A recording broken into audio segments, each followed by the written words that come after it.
Welcome back to my channel Rose কিচেনে আপনাদের সকলকে স্বাগত আরেকটি নতুন রেসিপি দেখার জন্য। আজকে আমার রেসিপি হচ্ছে মাটন কারি। আপনারাও এইভাবে একবার মাটন কারিটা বাড়িতে বানিয়ে খেয়ে দেখুন, খেতে অসাধারণ লাগবে। আপনারা সকলেই তো মাংস রান্না করতে জানেন, কিন্তু আমি যেভাবে এই মাংসটি রান্না করেছি এইভাবে একবার মাংসটা রান্না করে দেখুন, দুর্দান্ত লাগবে।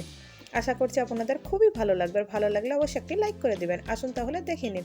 আমি 1 কেজি খাসির মাংস নিয়েছি, আর মাংসটাকে ধুয়ে ভালো করে পরিষ্কার করে নিয়েছি, আর এখানটায় বাকি মশলাগুলো নিয়ে নিয়েছি। আমি হলুদ গুঁড়ো, জিরা বাটা, ধনিয়া গুঁড়ো, লবণ, আদা বাটা, কাঁচা লঙ্কা বাটা আর টমেটো পেস্ট করে নিয়েছি। আর কিছুটা গরম মশলা নিয়েছি, আর 2টি তেজপাত নিয়েছি। আর আমি আজকে মাটির চুলাতে রান্না করছি।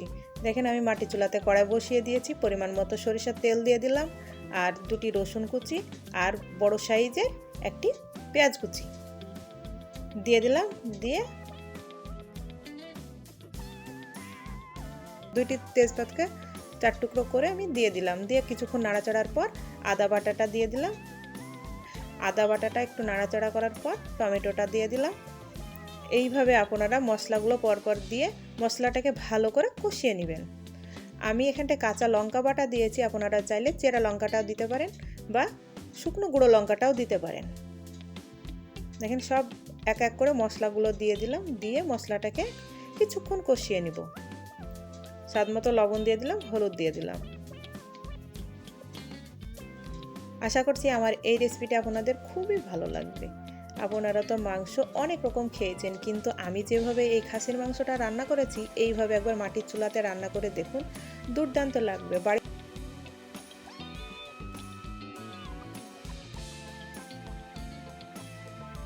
আর দেখতে কতটা সুন্দর লাগছে দেখেন। আর আমি আজকে মাটির চুলাতে রান্না করছি, কেমন হয়েছে অবশ্যই কমেন্ট করে বলবেন আপনারা। আর আমার বাড়িতে একটা পুচকো সোনা আছে, তো খুবই দুষ্টু পুচকো সোনাটা, এটা নিয়ে পালাচ্ছে, ওটা নিয়ে পালাচ্ছে।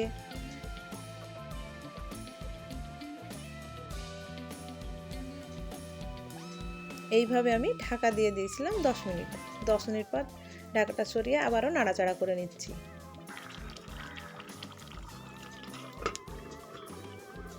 আবারও আমি ঢাকা দিয়ে দিলাম। আর আমি গোটা গরম মশলাগুলো দিইনি, এই মশলাগুলো কাছে আমি বেটে নিব। আপনারা এইভাবে বেটে মশলাটা মাংসতে ব্যবহার করবেন, দেখবেন মাংসের স্বাদটাও সুন্দর আসবে আর মুখেও পড়বে না।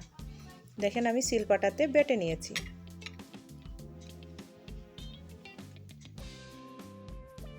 আমি আরেকটি জিনিস আপনাদের সঙ্গে শেয়ার করছি। দেখেন, আমার ছাদ বাগানে কত সুন্দরভাবে ফুল ফুটেছে, আর ফুলগুলো কেমন হয়েছে অবশ্যই বলবেন। দেখেন কত সুন্দর লাগছে ফুলগুলো।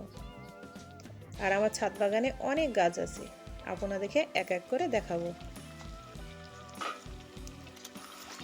দেখেন, আমার বাটাও হয়ে গিয়েছে, আর মাংসটাতেও দেখেন অনেকটা ঝোল মরেও গিয়েছে।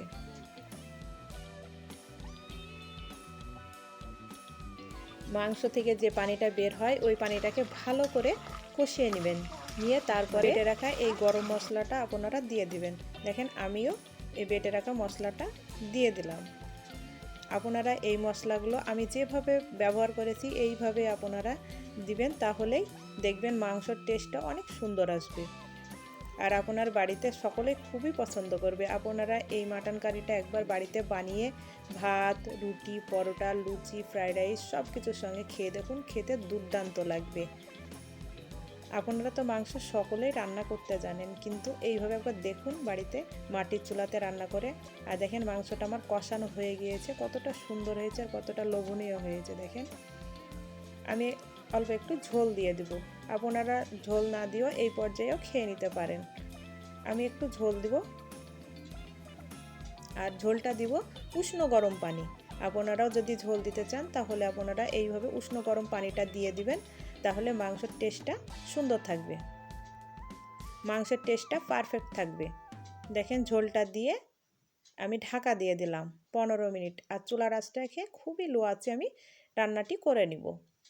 দেখেন, আমার রান্নাটি হয়ে গিয়েছে। এই পর্যায়ে 1 টেবিল চামচ শাহি গরম মশলা দিয়ে দিলাম। আপনারা এই গরম মশলাটা দিবেন, দিয়ে নামিয়ে নেবেন। মশলাটা দিয়ে একটু নাড়াচাড়া করে নিয়ে নামিয়ে নিয়েছি। মাশাআল্লাহ, দেখেন কতটা সুন্দর হয়েছে আর কতটা লোভনীয় হয়েছে। আপনারা কি ধরনের রেসিপি দেখতে চান অবশ্যই আমাকে কমেন্ট করে বলবেন। আমি চেষ্টা করব। আর এই রেসিপিটি কেমন হয়েছে অবশ্যই কমেন্ট করে বলবেন। আর আমার চ্যানেলে নতুন বন্ধু হয়ে থাকলে চ্যানেলটিকে সাবস্ক্রাইব করে দিবেন। পাশে থাকা বেল আইকনটি অন করে রাখবেন। যখন এরকম নিত্য নতুন ভিডিও দিব সবার আগে আপনাদের কাছে নোটিফিকেশনটা পৌঁছে যাবে। আজ এই পর্যন্ত। আবারও কোনো নতুন রেসিপি নিয়ে আসবো। ভালো থাকবেন, সুস্থ থাকবেন।